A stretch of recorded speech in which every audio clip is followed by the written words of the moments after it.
4 minutes after top of the hour. My name, as always, is Eugene Nangwe, and this is Africa 4-in-1, where African stories are told through cutting-edge conversations and debates.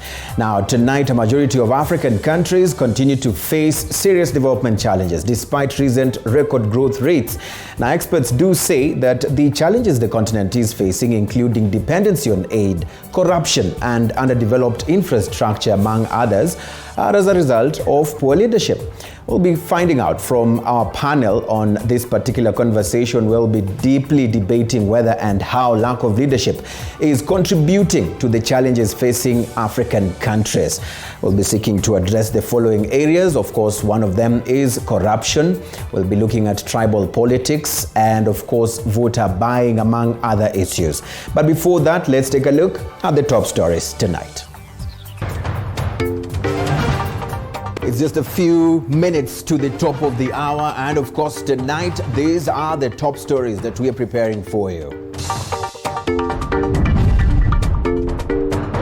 Pursuing all options. Remember, with a silent disease like this, one can be a silent killer. Government on a charm offensive to tame COVID-19 numbers in Eastleigh and Old Town Mombasa. Too early to give any specific dates for reopening of schools, Kenya's Education Cabinet Secretary now says. Remember, we'll also be having a great conversation about leadership in Africa. Is this Africa's major problem? Look at that power panel. I want you to start tweeting right now. The hashtag is Africa411. Right, welcome to this particular broadcast. Now, we definitely start right here from Kenya, where the government has implored residents of Eastleigh and Old Town Mombasa to cooperate in the fight against COVID-19, even as tough containment measures are imposed on the two estates. Now, Health CAS Dr. Rashid Aman says although Kenya has recorded relatively very low COVID-19 cases in the last 24 hours, it will take everyone's effort to completely exorcise the virus from the community. Here's Josh Onsare with that detail. Eastleigh is well known as the largest commercial hub in Nairobi County, but for now, things are really different.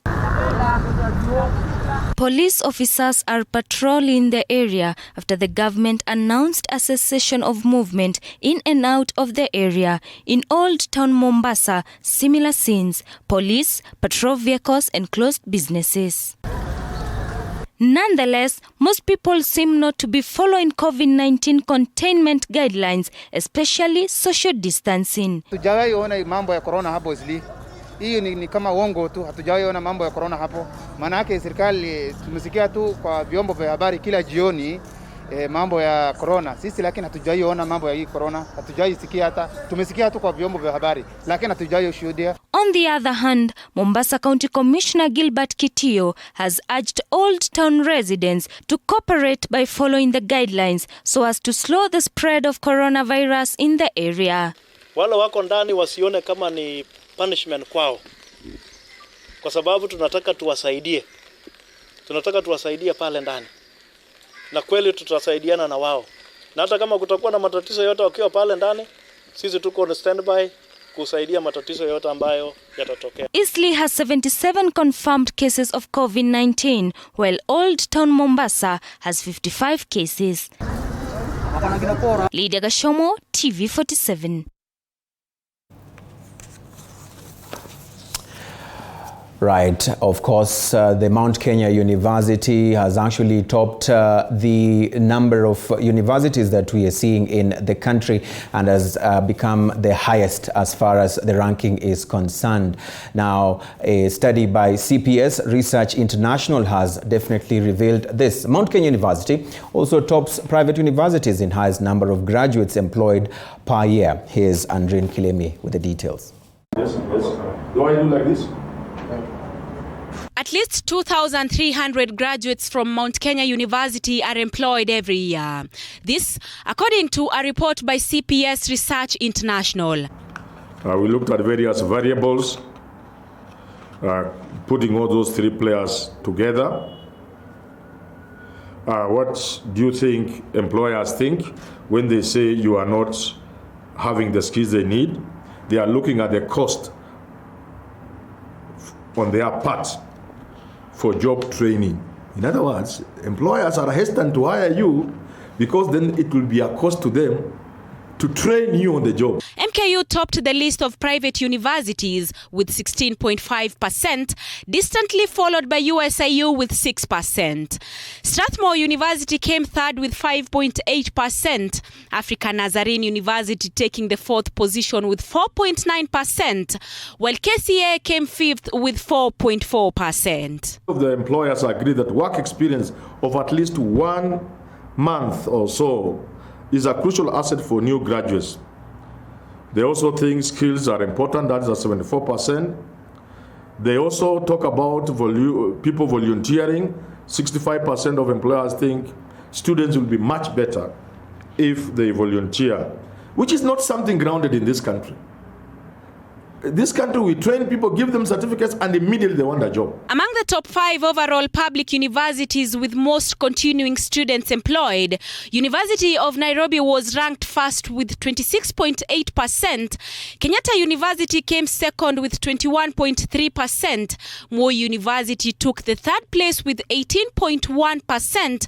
Jomo Kenyatta and Maseno universities took the fourth and fifth positions respectively. The University of Nairobi has a lion's share of the students in this country.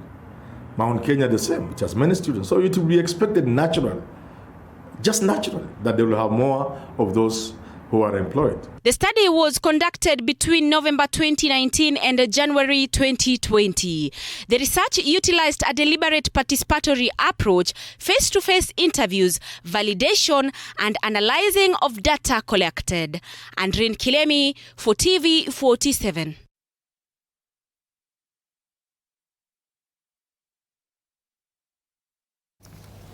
Now let's recap our top story for tonight, where the government has implored residents of Eastleigh and Old Town Mombasa to cooperate in the fight against COVID-19, even as tough containment measures are imposed on the two estates. Health CAS Dr. Rashid Aman says although Kenya has recorded relatively low new COVID-19 cases in the last 24 hours, it will take everyone's effort to completely exorcise the virus from the community. Here's Josh Onsare with the details. A day after the government imposed cessation of movement in and out of Eastleigh and Old Town in Mombasa to contain the spread of COVID-19, Health CAS Rashid Aman has warned those relocating to neighboring estates against doing so. Appealing again to those neighboring communities that may have kin and relatives within the earmarked areas, that when you bring in people who are coming from these areas, you are putting yourself at risk, and we want you to desist from that.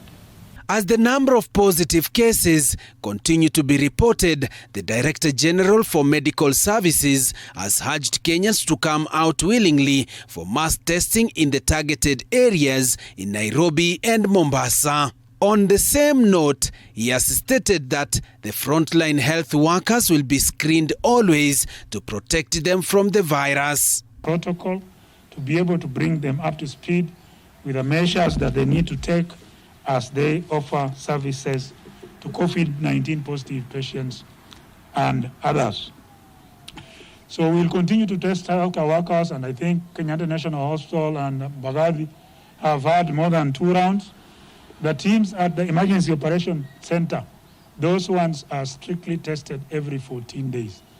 And if you're not tested, then you will... In the last 24 hours, Kenya has reported 25 more COVID-19 cases, bringing the total national tally to 607 cases. Last 24 hours, out of 632 samples tested, over the last 24 hours, 25 people have tested positive for coronavirus disease. This brings the total number of those who have tested positive to 607. During the daily COVID-19 update on Thursday, Health CAS Rashid Aman reported that among the 25 cases, 22 are Kenyan nationals, 1 Ugandan, 1 Tanzanian, and 1 Chinese national. Out of the 25 cases, Nairobi County recorded 17 cases, Wajir and Kajiado 2 cases each, while the counties of Isiolo, Nakuru, Mombasa and Migori recorded 1 case each. Isiolo is the latest county to record COVID-19 case, which brings to 18 counties so far with confirmed of coronavirus cases. Since the reporting of the first case of COVID-19 in March 13th, 29 people have succumbed to the dreaded virus. Joash Onsare, TV47 Nairobi. Thank you very much, Josh, for that report. Now, let's talk politics. ODM party will not go back on its decision to de-whip Narok Senator Ledama Olekina from the Senate County Public Accounts Committee and Investment, that is, in which he was elected to chair 4 days ago. Olekina has since dismissed his ouster from the committee as a big joke, even as ODM Chair John Mbadi insists the fiery Narok Senator is going back on an agreement reached by the party in 2018. It is a political drama that climaxed in 4 days.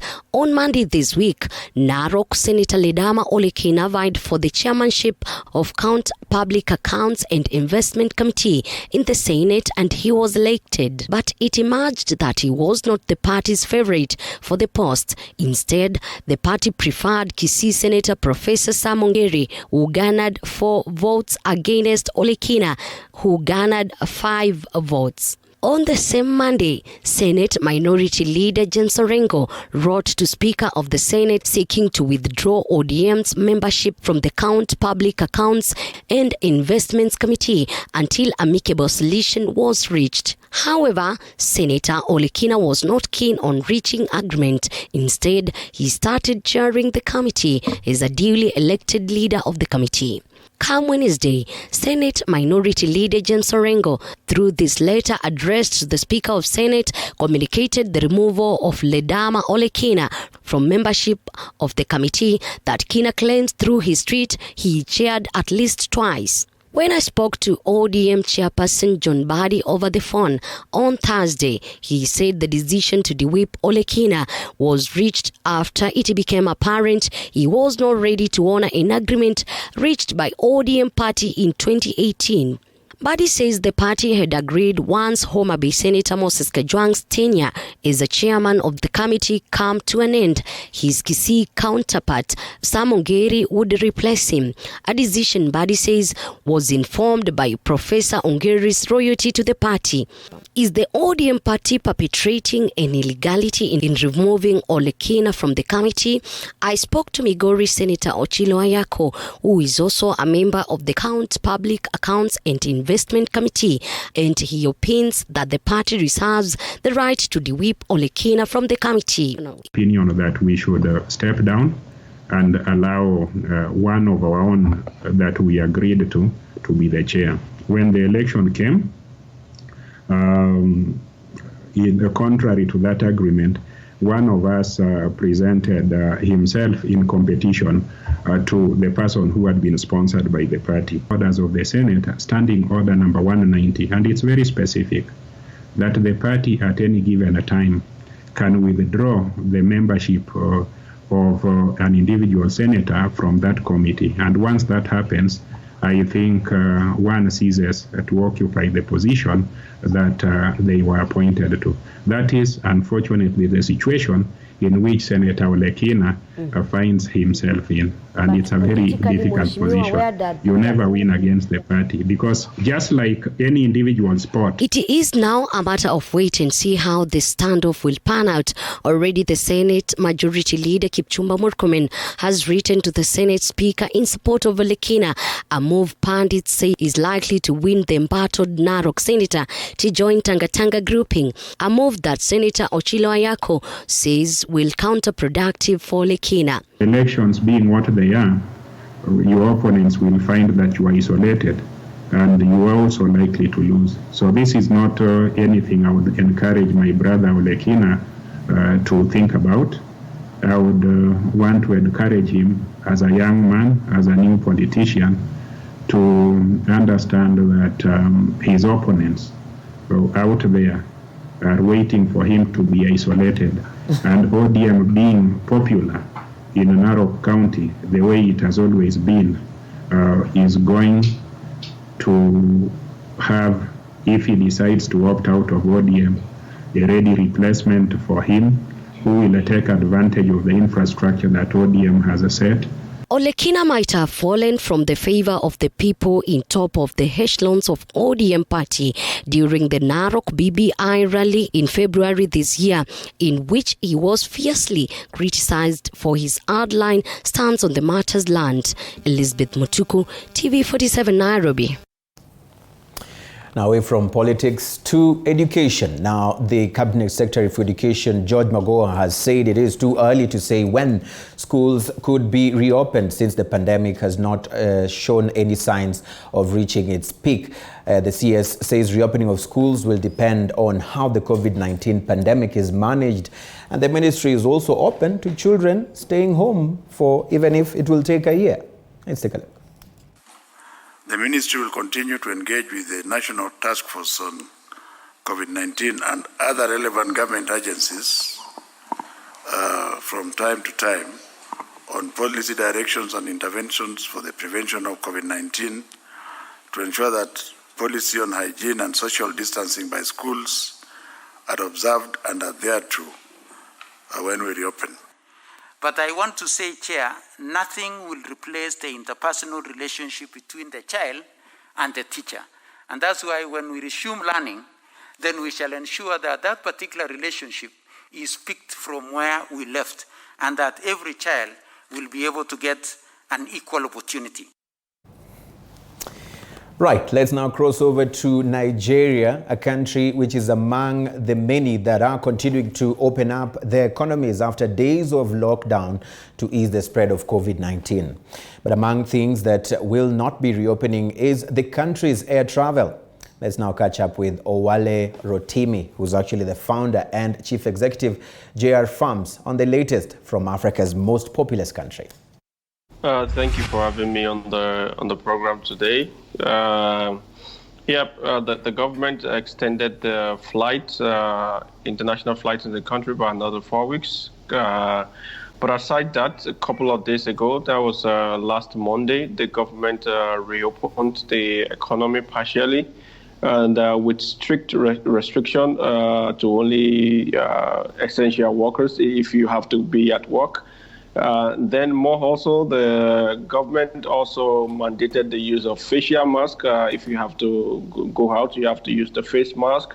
And then you have to adhere to strict rules of social distancing to ensure that the spread of the virus is really, the curve is flattened. So these are the other regulations put in place by the government.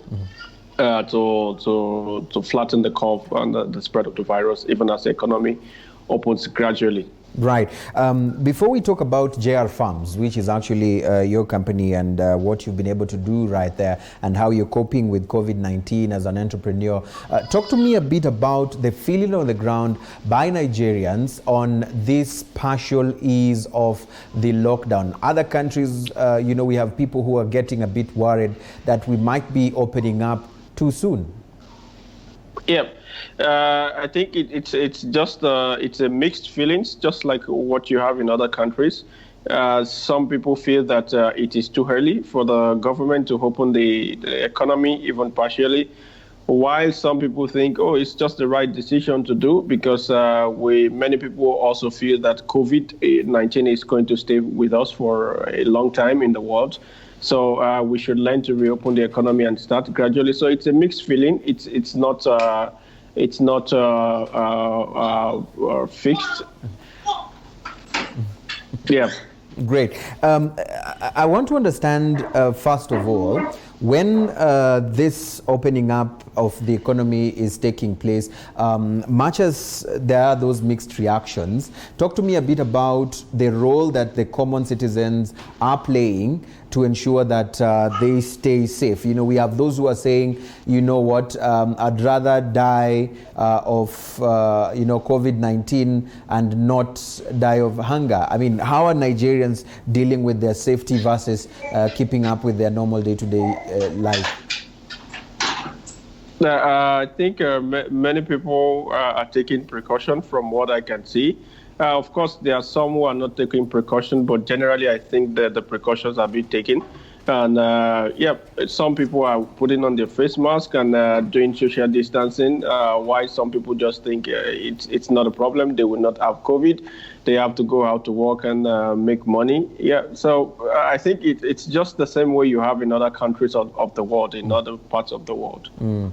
Now, I know that your company, JR Farms, has two major products, and these products are actually out there in the market. That is JR Coffee and JR Gari, which is actually a cassava flake staple product that is actually produced in your factories, which is located in Oyo State in Nigeria. Now, when we look at COVID-19, we have those who have actually reaped big or who are reaping big from it. But also, on the other hand, we have those who have been heavily hit. In terms of opportunities, how much of opportunities have come by for you as an entrepreneur as far as COVID-19 is concerned? So for us, it's mixed. The opportunities for us with the staple food, Gari, which we produce in Nigeria. When the COVID-19 series started and the first lockdown was going to happen by the end of March, we started to experience very abnormal demand for Gari because everyone wanted to stock the food in the house before the lockdown. So we started experiencing very abnormal demand, very high demand for Gari. On the coffee side, it's been really slow, also because all the hotels, our coffee shops are closed. For over 4 weeks now. All the hotels will buy coffee from us also, and the coffee shops will buy from us. They are also closed. So it's been really slow for the coffee. And also since we have to move coffee from Rwanda to different countries where we sell the coffee. So logistics-wise, it's not been very easy or practically impossible for us because the airport in Kigali is also short. So for us, it's both opportunities and coming in on the Gari side, and also, we're affected on the coffee side also. Before I let you go, since on this program we'll be talking about leadership, I'd like to hear from you. In what ways has the Nigerian leadership come through for young entrepreneurs like you during these particular COVID-19 times? Is there anything that you can point a finger to and say the government or the leadership has come through or has not come through for us?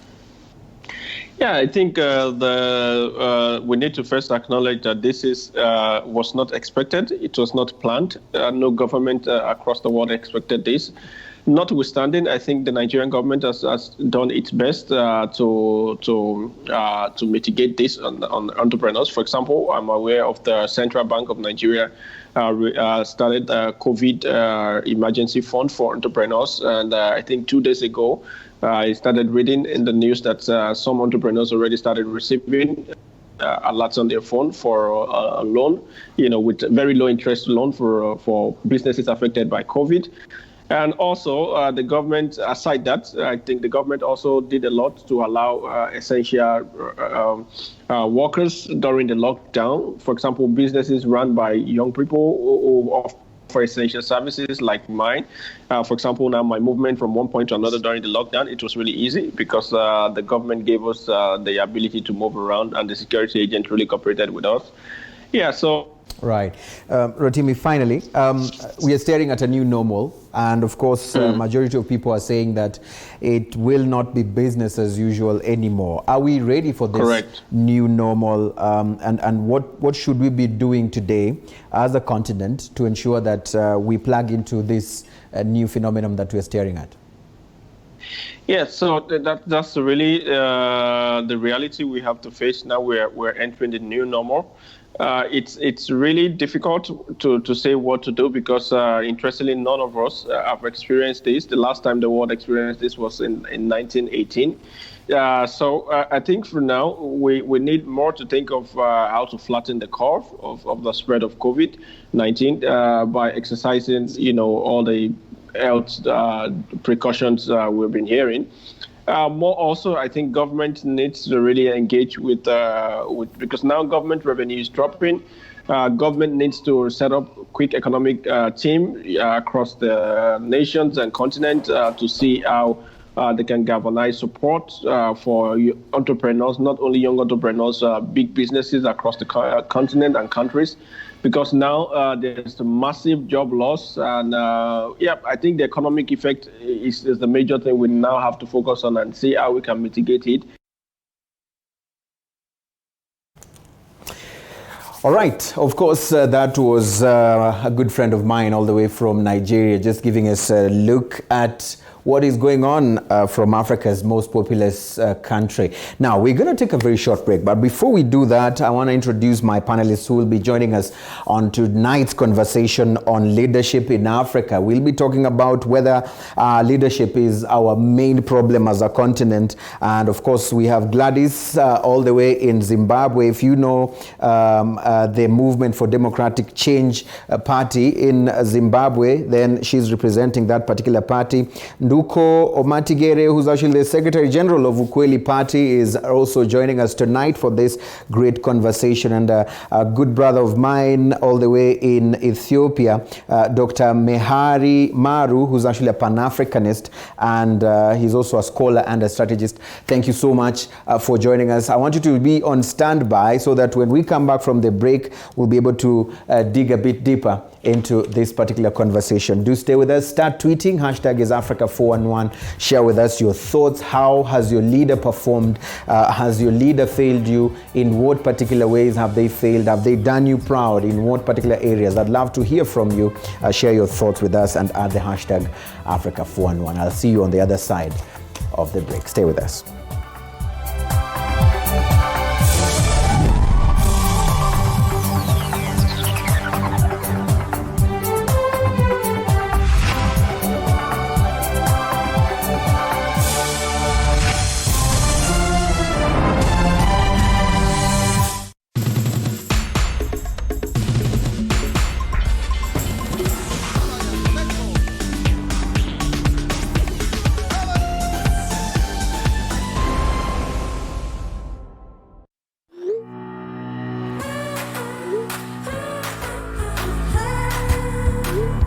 When it comes to pimple care, Acne's Creamy Wash contains multiple vitamins and removes excessive oil and dirt.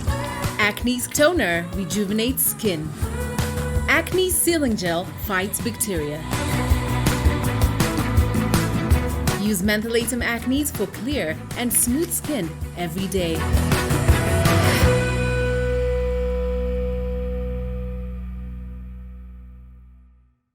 Welcome to the exciting world of M-Truck Solutions, your trusted provider for bulk SMSs. We also offer API integrations for all your communication and payment needs. We also provide you with tailor-made payment getaway solution to receive and disburse cash quickly, affordable and securely.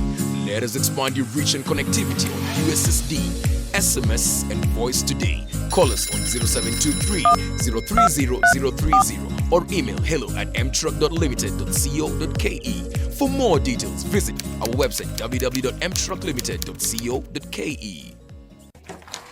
Hey, Sospita son, tumefutwa wote. Hey yawa, pia wewe? Tumeachiliwa. Si pia wewe unaweza anzisha biashara yako? Na hii economy venye iko tough sana. But not too tough for Mwananchi Credit. Tutafanya aje? Si niko na 5 good cars.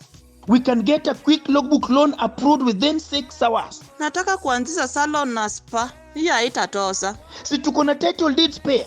We can still get more money using them. Get a quick approval within 6 hours using your logbook or title deed. Do not get stuck. Call Mwananchi Credit today. Si nilikuambia. You are a big smart joke. Mwananchi Credit. Investor in people. Superbook! This May on TV47, we are giving you more reason to stay at home. You are the chosen one. Because I am your mother. Oh, that's pretty cool. Same-sex attraction isn't completely gone because my root is from God. No, paid. Lazima round you utalipa. You'll see some kind of like a smokish thing. Hey man, don't forget about the monkeys. Ni watoto ama ni kokoto? Mama Saida, see, shut up.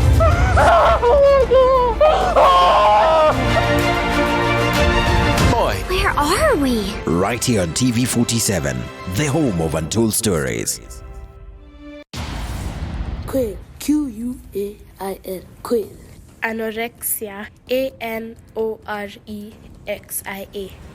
T-A-R-A-N-T-U-L-A, tarantula.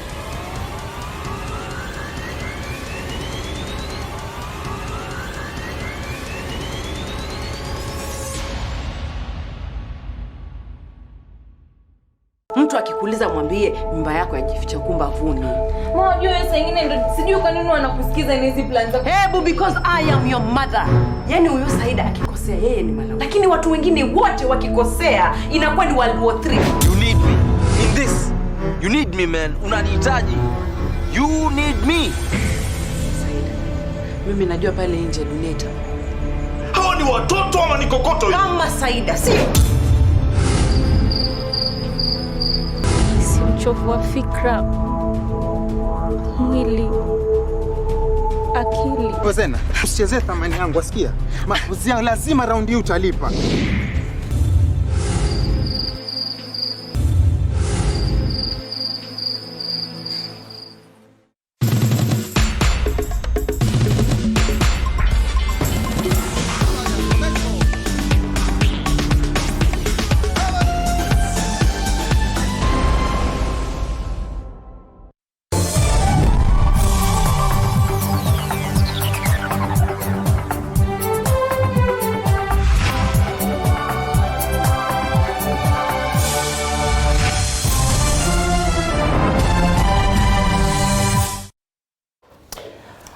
Right, we've had for quite some time, majority of people talking about leadership as a major challenge that is facing Africa. And of course, tonight we want to put that on the table just to be able to discuss this.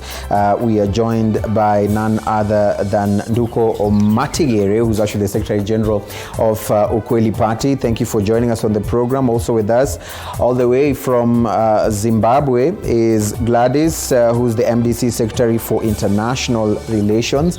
She represents the movement for democratic change in Zimbabwe. And from Ethiopia, you have Dr. Mahari Maru, who's actually a Pan-African scholar and strategist. I want to start real quick with you, Gladys. They always say ladies first, and my mother taught me really well on that.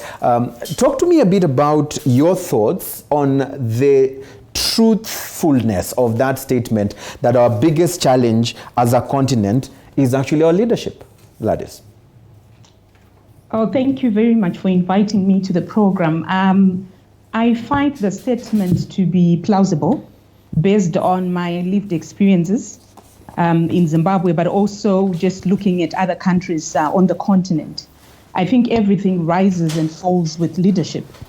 When I look at countries such as my own, Zimbabwe, and when I do a comparison with countries, for instance, just next door, South Africa, I see that the difference between those two countries is leadership.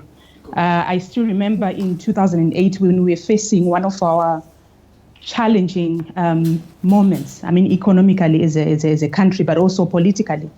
The late president of South Africa, Nelson Mandela, had the following to say. His diagnosis of the problem was that there is tragic failure of leadership in Zimbabwe, which I think is true even up to this day. I think the challenge that we have in Africa is that we tend to have more of the will to power than the will to transform. And what I mean by that is that politicians or the leaders that we have are always, in the election mode. They're always thinking about the next election and not really delivering in terms of the promises that they make during elections. They are not focused on transformation, making sure that, the people do have access to public goods, that there are reforms that are done. If you look at my country, Zimbabwe, at the present moment, you actually see that the ruling party, ZANU-PF, is always in an election mode, and they're always thinking about power and not about, dealing with the issues that we have in the country. Our economy is really down. And we think that focus should be given by the government or the current regime to make sure that those challenges are addressed. We have unemployment rate of about 90%. Yes. Inflation is so high. The problems, are just too immense. Right. But you find them focusing on, power games. Power and games. Not really focusing on.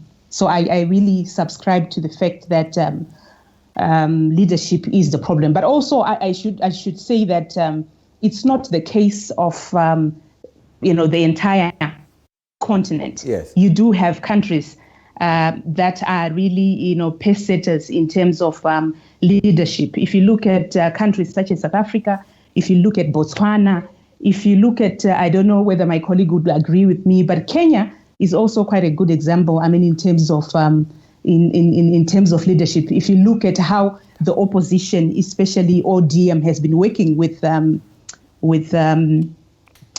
government, right? You see that there's the quality of leadership is just different from what we see in other parts of the continent. Perfect. Thank you so much, Gladys, for your opening, submissions on this.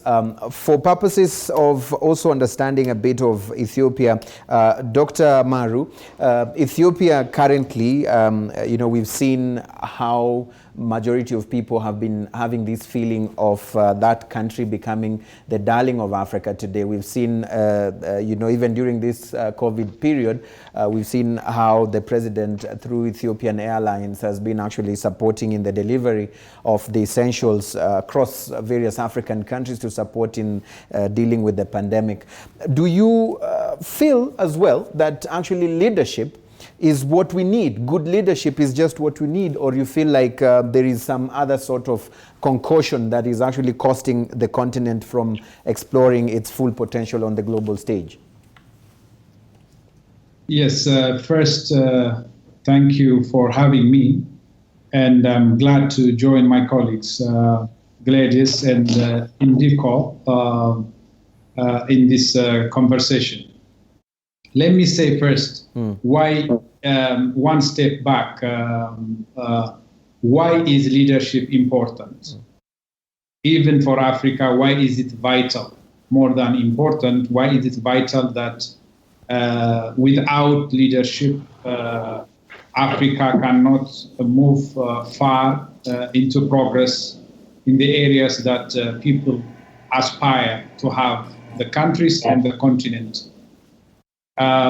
So the main reason why leadership is important is because it's at the center of governance. Governance cannot be conceptualized, neither can it be practiced without a good, strong leadership. You talk of public governance at national level, public governance at local, regional, or global governance. In the case of pandemics, you can see the lack of global governance costing a lot of lives, even at national level. And the same applies to natural resource governance. Corporate governance, we know the curse because of natural resource governance, be it in Democratic Republic of Congo or other places. How it could be curse or how it could be blessing is dependent on the governance. Yeah. And governance about leadership. You have corporate governance. How are our corporations, private sector run? Border governance, which is a cause of many tensions, be it maritime border or land border, and also even civil society governance. How are the civil society being run? If we delve into those, leadership becomes very, very important. And leadership, in my opinion, has about 4 pillars. Yes. First, the vision is critical. What kind of vision do our leaders have? Does that vision encapsulate the aspirations of our people and the concerns? Do they address the concerns, the daily challenges of our people down on the streets of African countries? Right. And also the implementation capacity will be also important. How are they planning to implement? And lastly, and an important point, if you allow me, is compassion. A leadership without compassion will lead to society without GPS or compass. If there is no compassion, the moral compass will be lost, and that will be the loss of souls of systems and societies that will end into the loss of the jungle being applied in the cities, if you wish. Right. So if you take all this, we have significant deficit in leadership capacities and leadership vision, determination in terms of the time that leaders invest, the energy they put, and also the resource allocation on the right places that are needed. These are very important. And in most of the African countries, we are still lacking the leadership we need, or Africa needs. Right. Thank you for your opening remarks. Let me now get into the mind of Nduko. You see, Gladys mentioned in her opening submission that there is will to power, then there is, the will to actually transform lives of people, that we are constantly, or our leaders, perceived leaders, are constantly on election mode. And this, I'm sure, Nduko, coming from Kenya, definitely you'll be able to understand what I'm talking about. There's been that complaint that the moment a leader has been sworn in, the next bit is to think of their re-election process. Where did we get this particular culture, and who needs to actually fix it, and how do we even fix it from the onset? Thank you, Eugene, for inviting me and for having me on this discussion. I'd like to, first of all, agree with the statement that indeed Africa's crisis is a leadership and is a political leadership and governance problem. And its roots are both contemporary and historical. Historically, our continent was disrupted through through European colonialism, where the invasion of the continent and the disruption of society, the disruption of our social, economic, and political setup by European colonialism, the continent's people being forced into arbitrary boundaries, being forced to exist into countries, into nations, that they were not organically involved in formulating. So historically, this disruption disoriented what you would expect a civilization to go through, its motions, its histories, its innovation, its development. So that disruption lies at the root of the leadership, political leadership and governance crisis of the day. Right. And then come independence, and what happens across the continent is that the elite that assumed power after colonialism continue with the full adaptation of the colonial system, the colonial administration. And so to speak, across Africa, it is plausible, it's not an exaggeration to say that our governments and states across the continent are still colonial in nature, because curated by colonialists was prepared in a sense of acting as partners of neocolonialism. Yes, but Nduko, just probably to break this down for the common citizen, there is a feeling that if we are all agreeing that our biggest problem as a continent is lack of proper leadership, let me challenge or break the ice here. Gladys, for example, working or being in the opposition, for instance, I am also sure, Nduko, yourself, being at the Ukweli party, you're also sort of not in the government or not in power. I'm not so sure about Dr. Maru, where you stand on this, but talking about the role of opposition, those who are not in power, for how long have we known this problem, and what are we doing about it? I mean, this is what I want us to discuss tonight. I'm coming there, Eugene. Yes. If you allow me. Yes. It had successively since independence, if the regimes, the ruling parties adopted the colonial system, and even when today we talk about the opposition parties across the continent, particularly dominant parliamentary oppositions, their origins tend to be among the narrow elites that took power after independence.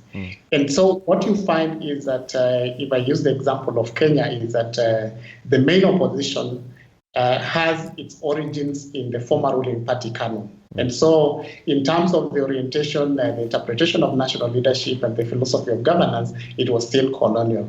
And so, so much to an extent that often you don't.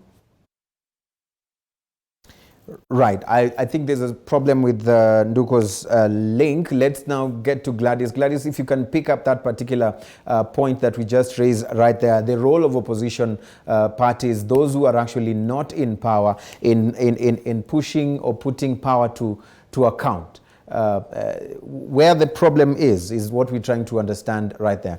And I understand that the problem is on the signal. And we're going to take a very short break right now just to be able to fix that. And then when we come back, we'll be able to take this conversation forward. Stay with us.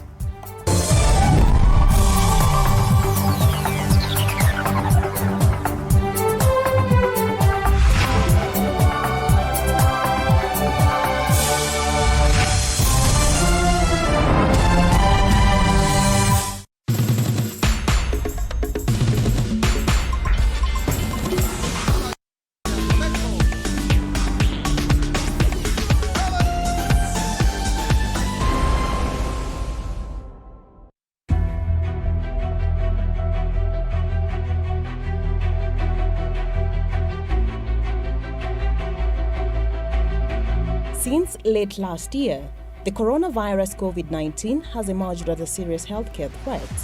This is an infection that has gone global and no one has been spared. The government, through the Ministry of Health, has put in measures to keep Kenyans safe against COVID-19, which is currently rampant around the world, with new confirmed infections and death cases daily. Such sanitization and screening of visitors at this border post and across every entry point in the country is very vital in preventing the spread of the disease in the country. I'm very happy about the screenings that are going on in Tanzania and Kenya. I think it's very proactive that you're thinking about stopping it at the border so that it does not spread. It is scary that a single cough here can lead to an outbreak of epic proportions. In order to prevent that, the government has instituted measures to keep Kenyans safe. The facility has all the equipments you need, from handling a basic patient up to ICU setting. However, you also have a role to play in preventing spread of infections. Citizen responsibility is the key to the success of this initiative and these measures. Let's all do what we have to do individually. And this is how we are going to defeat this disease. It's just our general hygiene, okay? And that now means at workplaces, we should ensure that our work surfaces are clean. Always ensure that nimefanya proper sanitation ya mikono. Every time na board matatu, lazima ni sanitize mikono. We have faced many severe challenges as a nation, and we have always found a way to rise above them. COVID-19 is no different, and we will overcome the pandemic. Stop coronavirus. Follow all directives from the Ministry of Health. Wash your hands properly.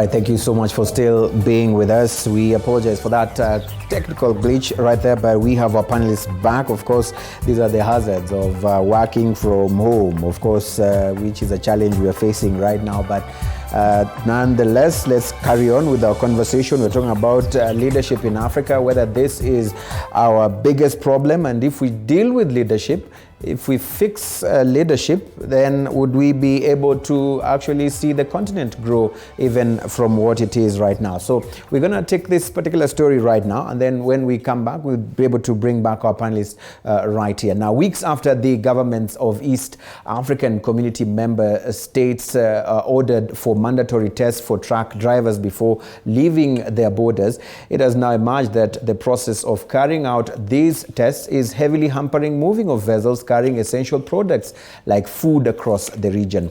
Earlier on, I spoke with Kagure Wamunyu, the Chief Strategy Officer for Kobo 360. As you put it, the catch-22 in that testing has to keep going on, and it is indeed necessary. And on the other side, food needs to keep moving, and deliveries need to continue being efficient to ensure there is no food shortage. And I think that points to a solution where the testing and results being done at the border need to be done more promptly, and the results need to come out as soon as possible, delaying the time in which drivers have to stay at the border, decreasing the queues, which means, if we moved the delays down from 48 to 72 hours down to about 24 hours, I think that is manageable, and it's something that the transport industry is able to work with. And so urging that the testing is faster and the results come out sooner will balance this situation that we are in. Right. And as we speak today, how much of, feedback have you received so far from those who are in charge? Because at the end of the day, some people would argue and say, even if you released a statement on this particular state of affairs, then it will just fall on deaf ears because status quo continues. The testing has to go on. Those queues will continue to be seen there because of the nature of these tests and how long it takes to get the results. So what sort of feedback are you getting from the authorities across these regional borders in the East African community? So the first thing that governments are doing, they're keeping and ensuring and focusing on health being the first thing. But the governments have been quite proactive in communication, whether it's release of letters, release of memos, informing transporters on the actions that they are about to make. Now, at the moment, transporters in the different countries are writing and asking that something needs to be done about these delays. In the fact that essential food is an essential service, a lot of the countries in East African community are landlocked, and they do need and depend on borders. We are seeing that their ministries and the ministries of transport are actually proactive. It is a situation where each day they are adapting and trying to balance this need to test, while at the same time the need to ensure that people get their goods on time. And so I would say that communication has begun. Definitely, if we are to think about ways to adopt technology, whether it's in the communication, whether in some of the solutions, how we are managing the drivers at the border, how we are managing the test, it may create efficiencies that improves the current border crossings. Right. Before I let you go, the last time we spoke, which is just barely a month ago, the delay as far as vessels are concerned was just at 40% of incoming port traffic. Today, that number has risen and it's now at 90%. What is the worst case scenario if things remain the way they are today? So the delay at 90% is across the African continent in the multiple markets that we are in. I think that this delay originally came from the fact that a lot of countries had their borders closed. China, which is a big source of our imports, was not actually operational. So what we are seeing is that while the delays have been there, we've been able to adapt to it. But what is anticipated is an increase as markets slowly begin to open up. All right. Finally, Kagure, What should the citizens expect? Because we are facing a potential food crisis because majority of farmers are not actually farming, and now we're looking at food or essential foods being delayed to reach those who are supposed to receive it. Talk to that common citizen who doesn't know or understand all these logistical issues. All they want is food on their table. What should they be expecting? Let's project in the next 2 months, 3 months. What are we seeing? For the food that we actually usually import, it's mainly wheat. And so far, the supply has continued to be steady. So from a wheat perspective, we do not anticipate a decrease there. However, on locally produced foods, indeed, we have seen a decrease, whether it is maize or the farm products that we pick from farmers. We've seen a drastic drop here. And so this always usually translates to higher costs because of shortage of supply. I think it is an opportunity for us to look at how we can bolster production and storage of food to ensure that if right now is the rainy season, how can we plan for the next 3 months to ensure that we do not have challenges for food? I think the pandemic creates a challenge and a silver lining where we need to start planning ahead, especially on food storage and food production, so that we ensure that people continue getting food on their tables in the coming months.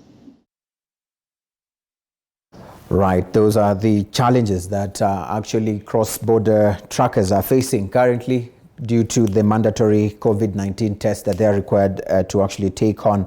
Let's take a look at some of the tweets that we're receiving so far. Laban Machoka says, I'm Laban. Why is it that incumbent, long-serving political leaders have found ways of manipulating the electoral process? Why is it that methodological undermining of the opposition parties and leaders along with civil societies is widespread across the nations? I think this is a very valid point which will bring us to our panelists tonight. Gladys, I want to take you on this one because the majority of people say that much as we complain about leadership or the current people who are in leadership as far as their failures in delivering on their vision, delivering on the compassion that Dr. Maru talked about earlier on, then what is the role of opposition? What exactly should people be expecting from opposition parties in putting or standing in the gap that these leaders are failing to deliver on? Well, I think the role of the opposition is to act as a buffer between the people and these predatory states that we are talking about.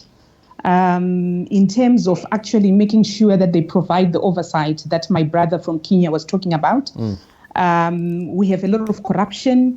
We have a lot of, policy inconsistencies. And it is the role of an opposition to be able to look into those issues and to stand in the gap in terms of highlighting those issues to the government, be it through parliament, through local government, or through other zones of autonomy that particular political party, opposition political party might have. In the case of Zimbabwe, where we have an authoritarian regime, I think the role of an opposition is fivefold.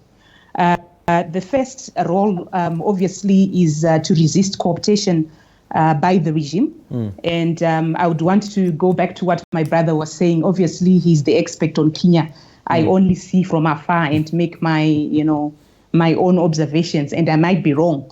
But definitely, the role of an opposition is to avoid cooptation by a regime. The second role of an opposition political party is to guard zones of autonomy. What do we mean by that? Is to make sure that, for instance, in Zimbabwe, we enacted a new constitution in 2013 when we had the inclusive government. So it is the role of an opposition political party, such as the Movement for Democratic Change, to be able to guard that constitution, to make sure that the rights that are enshrined in that particular constitution are actually realized and citizens are actually enjoying those rights, and the rights are protected. Yeah, Making but then use of Gladys, Parliament. people argue that even if we were to rely on the opposition to offer alternative guidance and fill the void created by leaders who actually do not deliver on their mandates, some people still argue and say that, for lack of a better word, even when these opposition leaders get to power, they also just end up doing the same. They argue and say that it is same monkey, just a different forest. Well, it is important I understand the frustration of citizens, and we do have cases where opposition political parties were given the opportunity to get into power and then turned out to be, the same with ruling parties, which is what my brother was also saying when he was referring to the colonial period and how the same colonial mentality was then transferred into post-colonial Africa. I think it's important for citizens to really interrogate leaders, interrogate them on the basis of their of their policies, ideologies, and make sure that they really understand those particular opposition political parties before they are, they are given political power to be in government.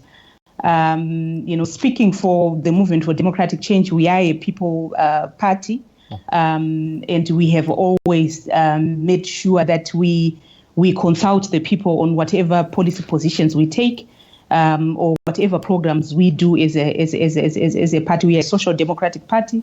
We believe in the power of the people, and we were actually formed in response to the lack of democratic values that were being exhibited by ZANU-PF.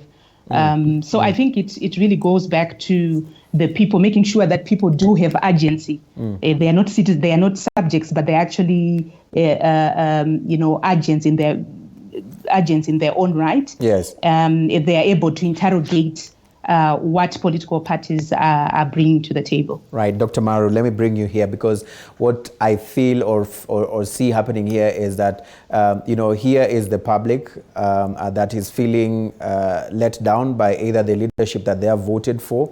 They go back to, they have a fallback plan, and that is the opposition to actually help them, deliver themselves and their country.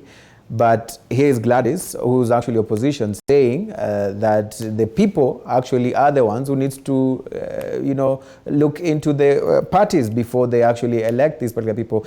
From where you sit, what do the people really want, and who is going to offer them that solace that they look for when it comes to good leadership, good governance? Because matters of immigration are close to your heart, Dr. Maru, and we've seen a lot of Africans dying at sea because their leadership back in Africa has failed to offer them this so much needed, support in various areas. What do the citizens have to do, and where do they get their solace from? Thank you, and thank you, colleagues, for bringing this perspective from the opposition parties. But let me say 2 points first before I go to detail. The first one, leaders, or even those who are in power, not necessarily all leaders are in power, but those who are in power do not come to power in a vacuum. Leaders do not emerge in a vacuum. They are a result of a society, a political, social, economic forces and play, that the game that is played in these sectors. So the first point is leaders emerge from societies, and the problem comes, how does a state or a government relate to its society? And the relationship between state and society becomes critical in African context. Instead of society being enabled to control the state as an instrument, as a function, to serve the people, it's the reverse. The government uses the state, or those who in power use the state to amass wealth, to glorify themselves, and in such a way they try to stay or impress themselves forever in position. Position also in the same way, because the view of state and government is almost the same. In the opposition, in the government, those who are ruling, it's the same that. Right, I feel there should be an issue there. Let me now bring back Gladys on this one. Gladys, you see, at the end of the day, we've had that our problem, and actually what Dr. Maru is actually alluding to here is that the citizens have a role to play. But before I bring you on that, I'm told Nduku is also on. So let me hear from you, Nduku. What is the role of the citizens? Because at the end of the day, we've seen, most citizens vote in parties, and in many cases it doesn't matter who the person is. In some instances, we've even been told political parties are stronger than individuals, even if you put there whatever kind of animal, but on a strong political party, people will just vote for it because they vote for the parties.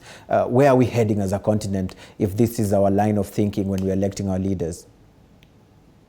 I think the supreme responsibility of citizens to change the tide is to reject the colonial approaches to politics and governance that dominate parties in Africa. And one of the rejections that citizens must assert themselves in and exercise their agency to win over is the system of politics and elections that was put in place where ethnicity is supreme, where loyalty to wealthy individuals from the tribe is the defining criteria for who gets elected.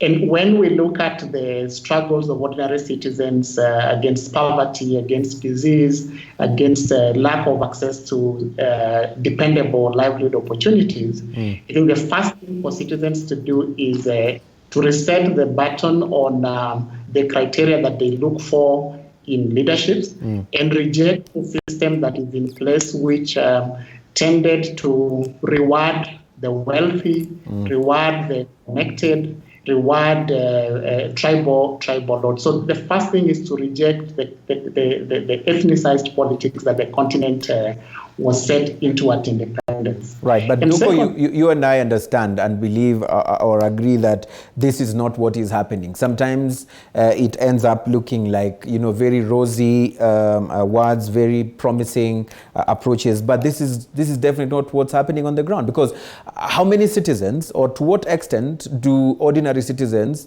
have a say in our political parties in Africa? I mean, most of these political parties are formed just after a few individuals realize that probably they have an agenda they want to pursue, and they go into the registrar's office and they are there and they are done. And to what level do even citizens have a say in these political parties at the end of the day? One of the expressions of agency for citizens is to organize themselves politically. And that is a gap which even as a political party at Ukweli, we've experienced that weak cultures of political engagement give a ride to the wealthy, connected, who form those parties that you're talking about and own as a means of accessing state power and resources.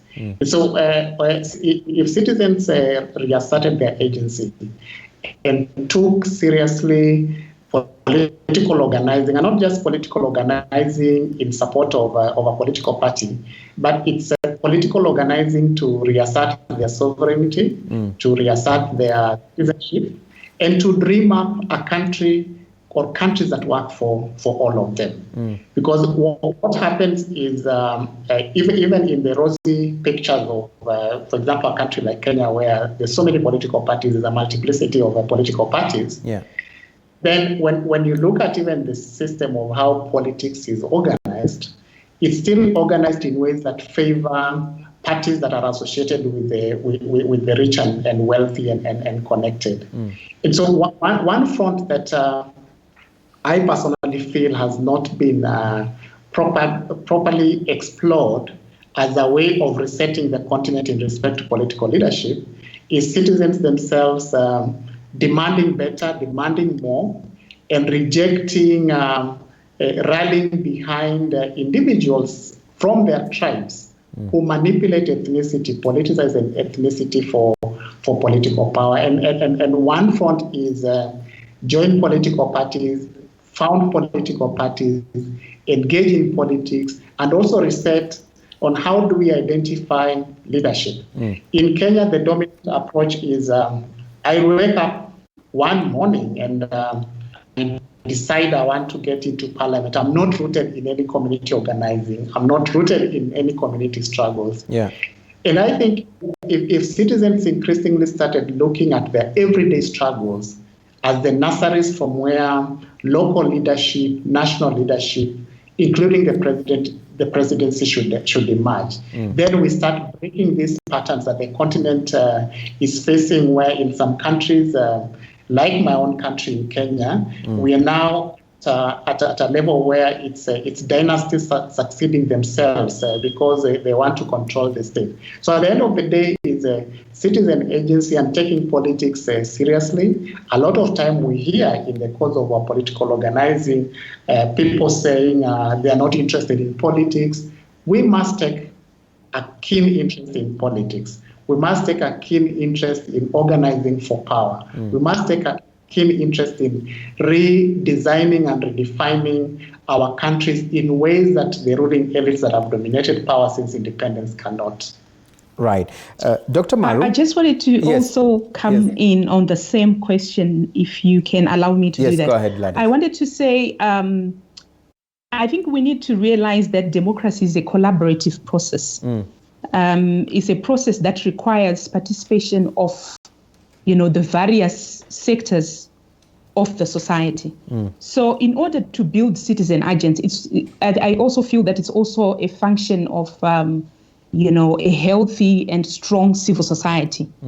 In some of our countries, which is part of the challenges that we then face in terms of building that citizen agency, you find that, civil society is muzzled and is targeted in terms of persecution because those that are in power do understand that when citizens are empowered and when citizens do have a voice, it can change the dynamics of governance. So we really need strong institutions, strong civil society organizations that are able to empower citizens to make sure that they stand for themselves. Right. Great. Dr. Maru, do you feel that at the end of the day, because a majority of those who vote, we have seen the voting patterns, a majority of African countries, it is majorly based on tribal lines. Sometimes it is politics of cash. If you do not have the money, regardless of how you're planning to deliver to the people, then you might not necessarily make it at the end of the day. So even as we talk about this whole issue of leadership in Africa, do you see a silver lining at the end? I mean, or are we still projecting doom and gloom because status quo seems to be what is going to be happening for the next couple of years to come? Now, many research show that there is progress. If you see recent research by surveys conducted by Afrobarometer, or other research think tanks, you will see that there is progress, even if it's not linear, but there is progress towards more achieving, more vocal, more conversant, more demanding young generation. Now, you can see that one with social media, the new media. You can see with other engagements that you see in different sectors of interest for the youth.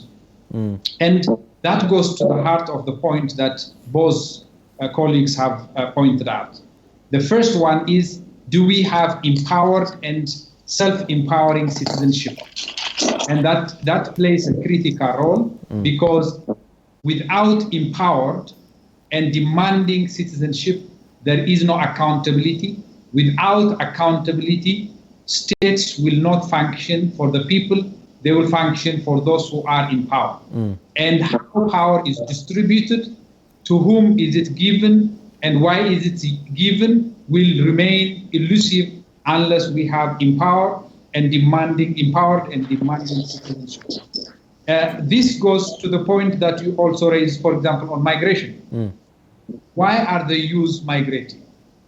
To tell you in a very short, in a nutshell, basically, that the gap between actual living standard of the youth, the reality, and the aspired living standard they have is too wide. They try to narrow down that gap between aspired living standard and actual living standard by migrating wherever they can go and improve livelihood. That is a serious challenge for Africa. And it is a result of the youth not demanding within their countries, but trying to improve their livelihood somewhere else. And that has to be changed significantly so that there is more decent livelihood within the continent and that the youth stays in those countries. The last point I want to raise is on civil society. Yes. Like the opposition and the ruling parties we are talking, almost they share in many ways. There is a need for transformational approach on how they view power, resource, and the state, the nature of state in this relation with government, with the society. The civil society itself is a victim of the same problem. Look at some of our civil society. Some of the civil society leaders who accuse presidents for staying and overstaying in their position for a long time, term after term, are staying for a long time. Some of the think tank leaders, civil society leaders, are there for decades. This is the same challenge that we face in the civil society. Is the civil society reflective of the society's really demands, or is it working for others as such? This characterization doesn't necessarily apply to everyone, but it is at the core is still the accountability and the relation with the society. If opposition, government, and civil society indeed are accountable to their society or not. I'm sure Gladys would want to say something about the civil society, which she mentioned earlier on, are mostly muzzled. But before, Gladys, you come in, Nduko, Dr. Maru mentions the youth and highlights one of the things that interest young people today, majorly social media. But when we go to the elections, when we go to the voting exercise itself, these huge numbers, this huge influence that we see young people having on social media is often not reflected on the kind of leaders that are voted for, even on the level of the participation in the voting process itself. Why do you think this is the case? There are two things. Social media and technology has given new spaces for engagement, for debate, for information exchange, for political expression, and even organizing. And so there's a growth in interest, in the interest of youth in their societies, and dreaming up what can happen. But there's also a crisis in African elections that more often than not, the results that are declared across countries may not necessarily be reflective of what happened in the ballot. We've seen repeated incidents where the vote doesn't count. That regardless of what citizens wanted, many times it's not their candidates that end up winning.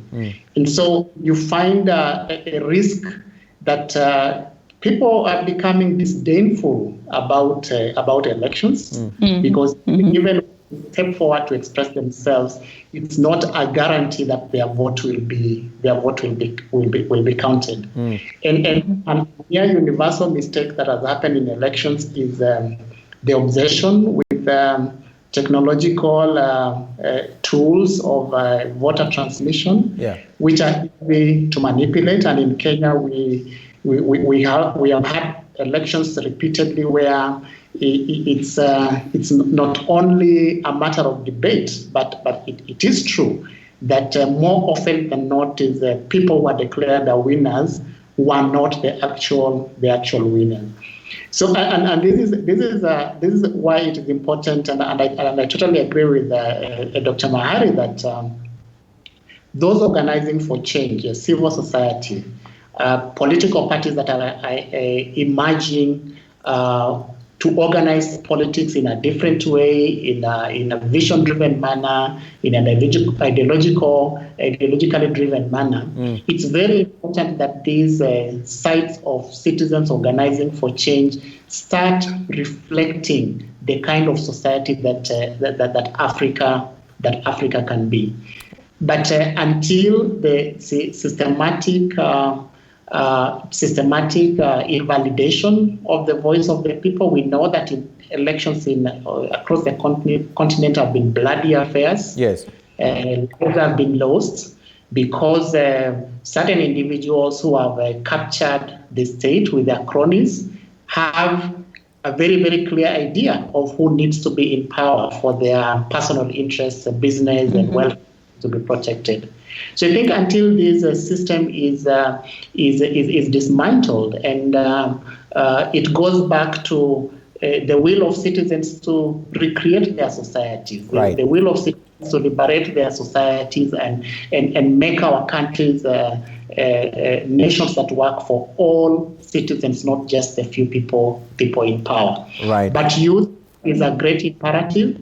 There's a lot of hope that with continuing interest in engaging in politics, with even knowing why is our society not working. African societies are not lagging behind in development accidentally. Right. We are talking of a leadership that has supervised the illicit financial flows out of Africa to about at the moment is about $50 billion, which is almost double what Africa gets in official aid every year. Right. Some countries, Kenya, we are losing every year. We are losing a whole third of our national budgets to corruption. We have a half of our GDP, 5 trillion Kenya shillings, hidden out of the country by the same people who are in power. So until the systems that make this possible, until there is a removal from power, those commercial, mercantile interests that have dominated politics across the continent. If you look at West Africa and what France is exploiting from the CFA region countries, to the admission of even French politicians that without those countries, French would be a poor country because they are controlling their treasuries, they are controlling their monetary and fiscal systems.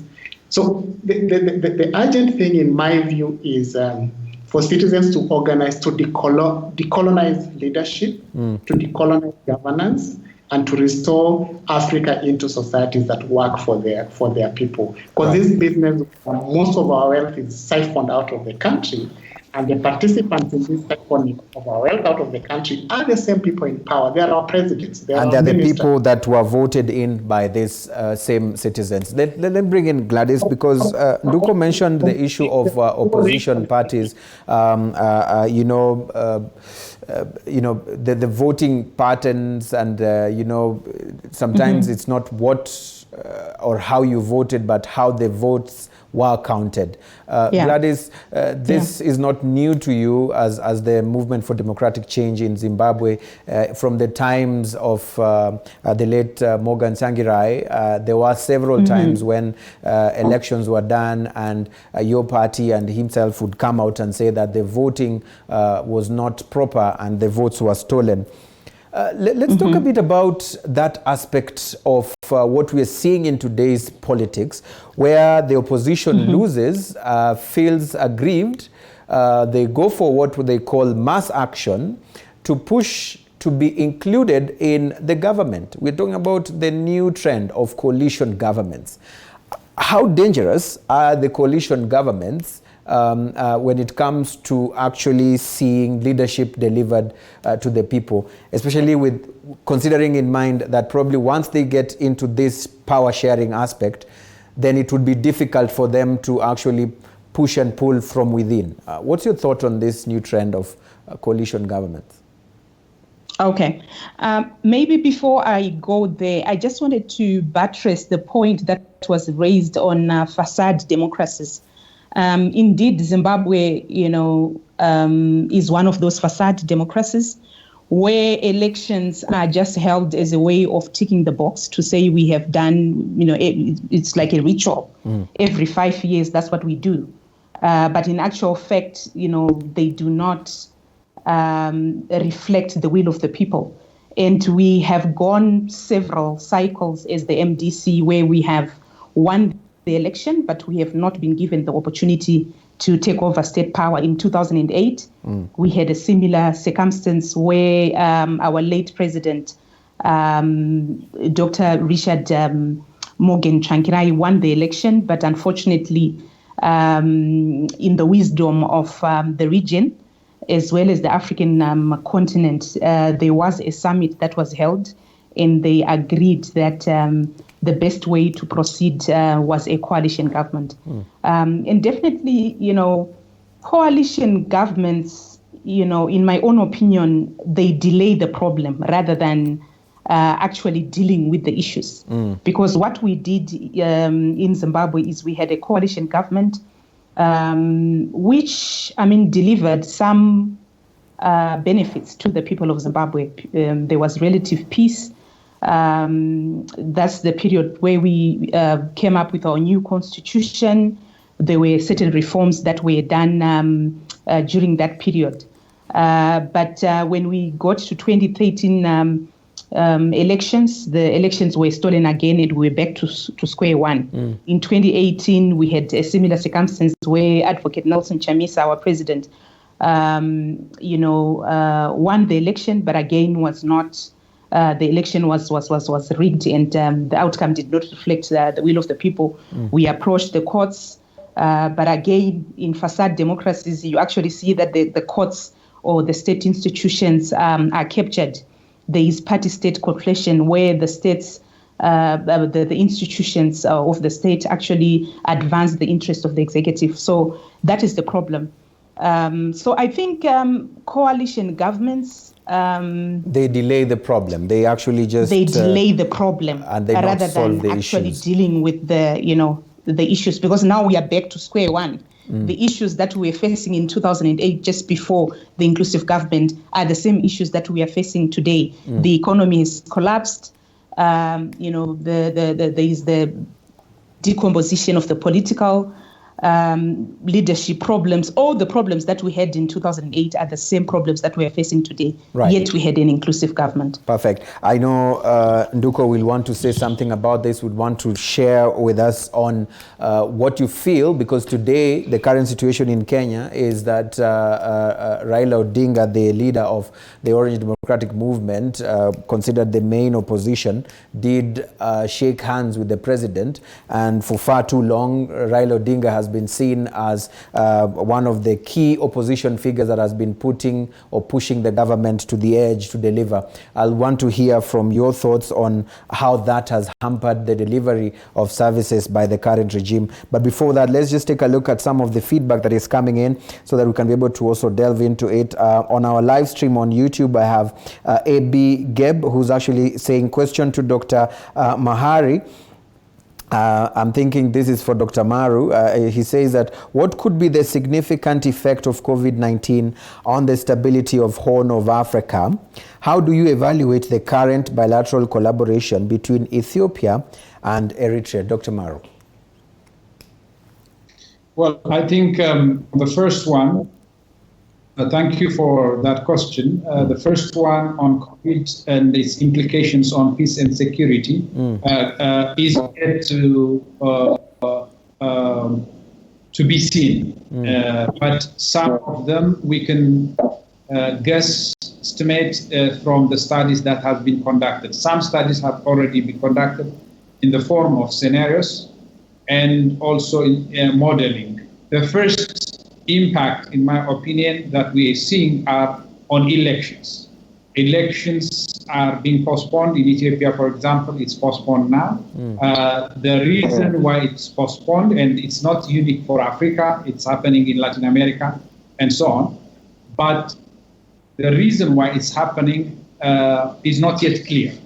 Partly, the mobility of election officials, election materials, and those voters' political campaign could be affected by it.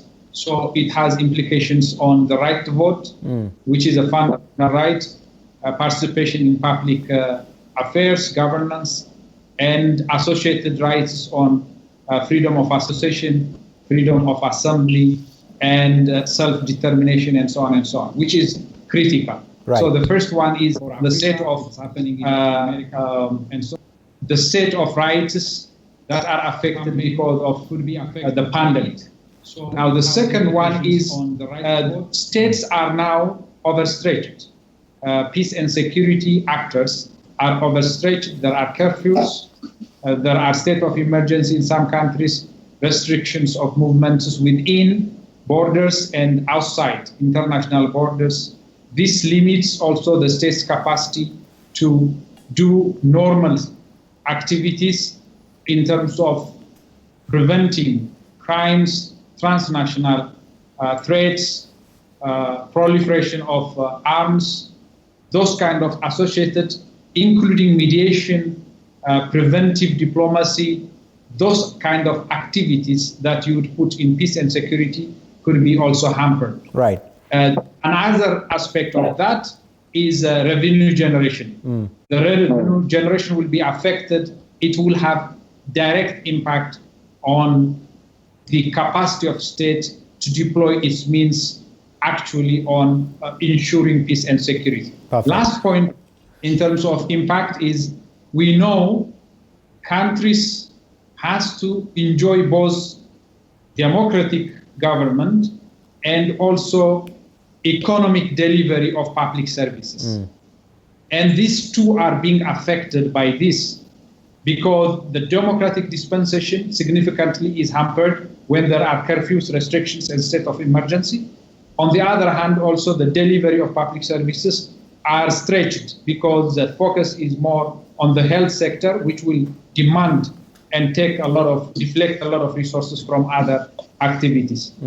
So there is huge impact on democracy and delivery in our region that will be unraveling in the next few months and years. That's definitely a very extensive response to that. Now I'm told that we are running out of time, so I want to bring in Nduko so that you can be able to also share your thoughts on how you think the shaking of hands between Raila Odinga, the former Prime Minister, and President Uhuru Kenyatta in the name of, seeking peace in the country. Do you see that also as what Gladys mentioned earlier on, as just delaying the problem as opposed to fixing the problem, as you give us your closing remarks on tonight's conversation, Nduko?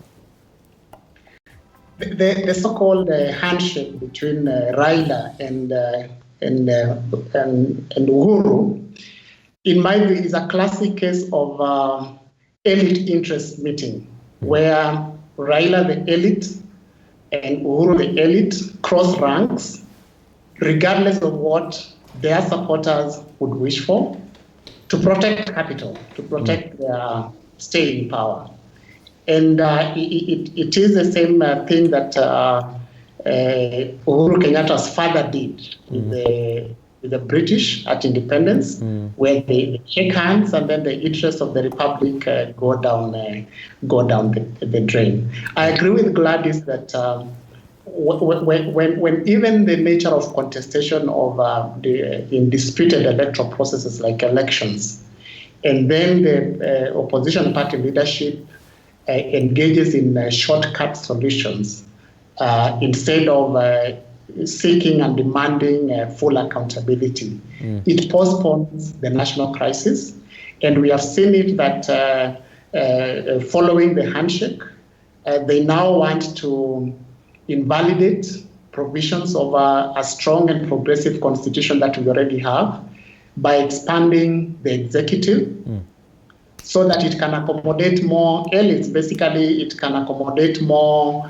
hands and mouths to the national parts, and which is why we reject the aftermath of the handshake, and we even dispute the lie that it led to peace in the country. It's difficult to say that there is peace in the country when we know the extents of violence that are ongoing in northern Kenya, that the so-called handshake relationship has not been able to deal with. And so it took the national focus and national discussion from what was emerging as the questioning how long the Republic will continue condoning facade elections, where in effect we are living through what we can easily call electoral authoritarianism, where people showed themselves into power, but then there were elections that legitimized their stay in power. Right. So I think it's unfortunate. It is unfortunate because with Raila's credentials in the liberation struggle, the second liberation struggle in the country, and then he moves into a corner that it basically crashes all credentials of the roles that he had played to move the country forward. Right. But that is the nature of elite interest, and we are living it now. Right. I'm sure this is a conversation we'll be having in detail right here on Africa 411. I'm told time is not our friend right now. And what I want to do right now is just in one line, the solutions moving forward, the way forward. We know that we have a challenge when it comes to leadership. Gladys, in just one line, let's say 30 seconds, what is the way forward? What is the solution? Where do we go from here? I'll go back to the will to transform over the will to power. I think our leaders need to focus more on the transformational agenda rather than power retention agenda. We need to fix our governance culture. We need to be more tolerant. We need to have ethical leadership, more transparency and accountability, good governance anchored on human rights, rule of law, African philosophy of Ubuntu, economic and social justice, and all the other tenets of good governance. That's what we need to focus on as Africa. Good. Dr. Maru, just 30 seconds. Yes. The fact, I know for many Kenyans, the handshake was very important. I understand that. And the COVID situation doesn't allow us for more handshakes. But I suggest, and it's very surprising that handshake between people was so big in terms of news. It shows the state of affairs of politics in Africa, that handshakes were a big news, but we need more handshakes. We need a lot of messages of peace between different political forces that needs to take into consideration the people's aspirations at the center of their movement. Right. Duko, I'm sure you'll be saying you don't need the handshakes. Your last words. Yeah, my way forward would be better organized citizens politically. We need the emergence of stronger political parties in Africa. We need in power governments that are pro-people. And we need strong institutions that are able to hold criminal types into government accountable. And we need Africans to really reassert their sovereignty and take back their countries from the partnership of local and international thugs who masquerade as their leaders. All right. Thank you very much, lady and gentlemen, for being with us on this particular conversation. Let me wrap it up by looking at the feedback as we close. James Wanzala says, yes, it's poor leadership that has brought all kinds of problems. Most of those who want the leadership or are in leadership already are hell-bent on looting resources to benefit themselves. Look at what Bashir, Mugabe, and Zuma have done to their countries. This is what he actually says. Lexi Kimani says, informative as always.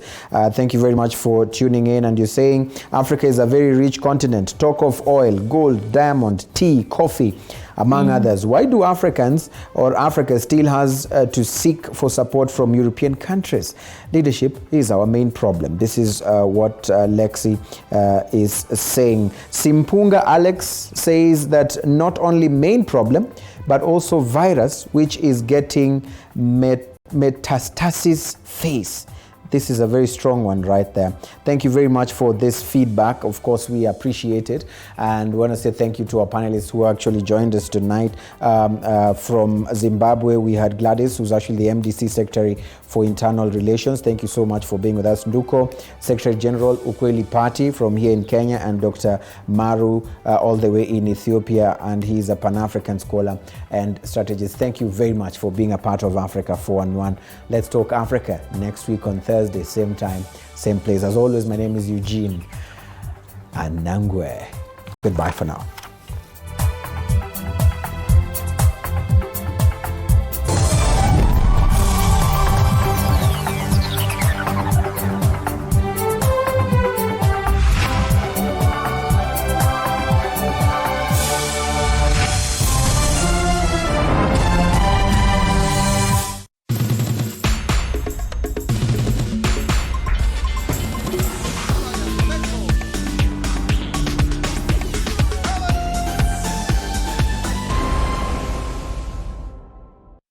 Mount Kenya University takes pride in being an academic giant with some of the best infrastructure, imparting knowledge to the best brains in the country and the region.